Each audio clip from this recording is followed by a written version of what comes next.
This is Wartime News, and we will be talking about the Vietnam War today. I'm Cassie Murray, and this is my co-anchor, Justin Rose. Our other co-anchor, Michaela Redmond, could not be here today. The show must go on. So first, we need to find out why the U.S. decided to join the Vietnam War in the first place. In 1945, Japan surrendered to the Allies and withdrew from Indochina. Vietnam declared independence. Thousands of people gathered in Hanoi, Vietnam's capital. Ho Chi Minh, hoping to gain the American support, quoted the Declaration of Independence. However, Truman saw Indochina in terms as a struggle in terms of communism. Because of this, he declared to support France and a key ally in stopping communism in Europe. He was also unwilling to help the Vietnamese because many of its members was communist. After Dwight D. Eisenhower became president in 1953, he warned that if Vietnam fell to communism, the domino effect would occur.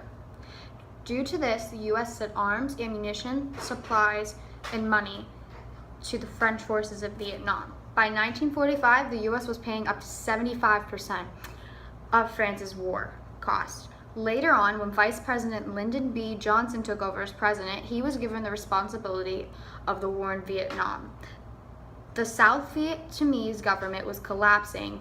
More of the North Vietnamese was slipping into the South at a rapid rate. President Johnson was convinced that only by expanding U.S. military involvement in South Vietnamese to prevent a communistic victory in 1964, an incident in South Vietnam gave him the opportunity to increase the military power. The Gulf of Tonkin was an attack on the USS Maddox. They had been on a spying mission and had fired first with the North Vietnamese ships. For the other U.S. attack, the U.S. could have been mistaken for an interference on the radar. The incident was resolved on August 7. The resolution enabled that Johnson and his advisors were given the authority to expand the war.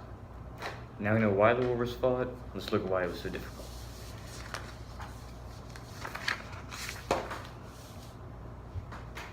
The terrain was so rough it made it difficult for Americans to survive. There were 58,209 American deaths. 10,875 deaths were not combat related. 1,207 died of drowning and suffocation. 600 died of illness. 382 committed suicide. 1,306 died of misadventure, and so on and so forth. The soldiers didn't receive proper jungle operations training, nor did they have time for proper training. One of the difficult tasks they had was the aerial war, also known as the Air War in Vietnam. The American air power had 3 offshore bases, one which was actually in South Vietnam. There was also one in Thailand and in the Pacific Islands. President Johnson had gone into open war with the North based on the aggression of the North Vietnamese government.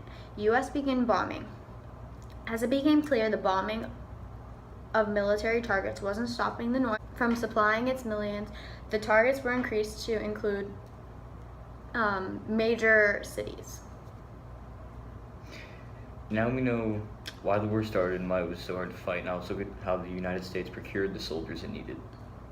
In July 1965, President Johnson attempted to explain the need for increased military power in Vietnam by holding a press conference announcing that the draft inductions would increase.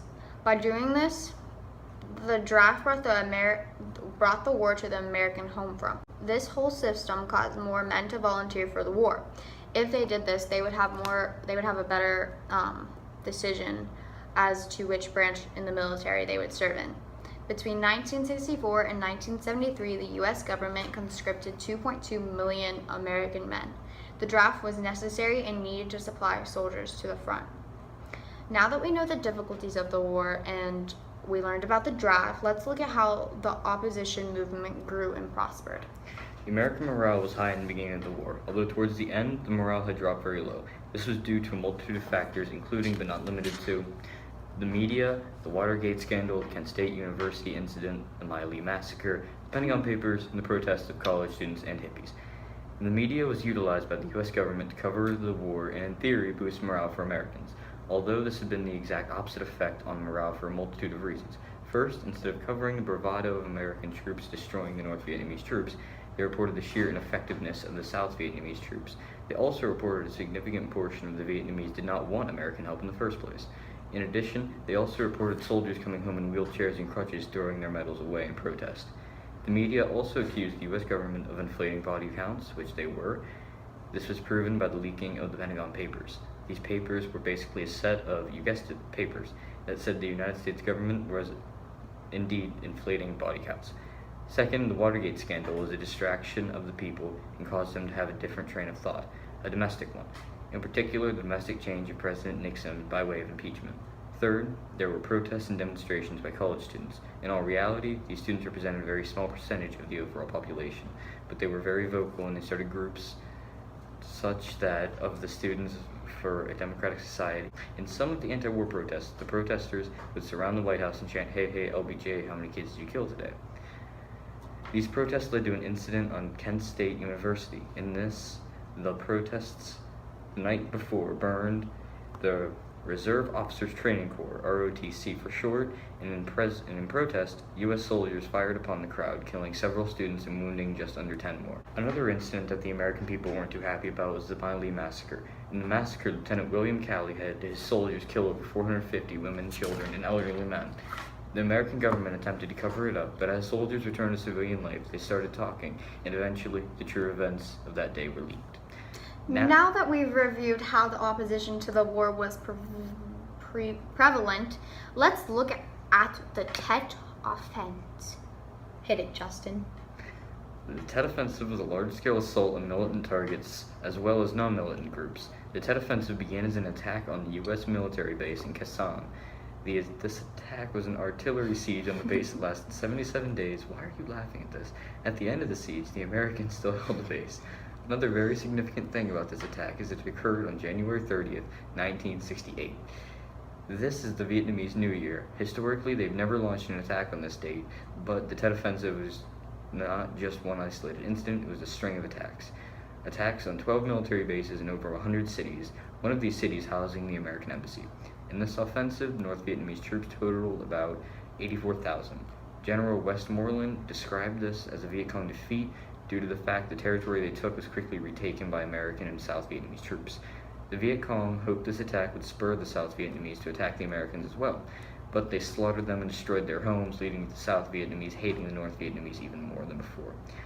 While this was a military failure for the Viet Cong and NVA, this was a psychological and political success, and ultimately was the reason the United States withdrew troops from Vietnam. The U.S. had been telling its citizens that the North Vietnamese had almost been defeated, and they had launched this huge offensive. This killed any morale the Americans had left. It was also a psychological victory because it showed no part of Vietnam was safe. Now that we know more about the major turning points in the war, we should probably look at President Nixon's policies to U.S. involvement. Upon taking office in 1969, U.S. President Nixon introduced a new strategy called Vietnamization.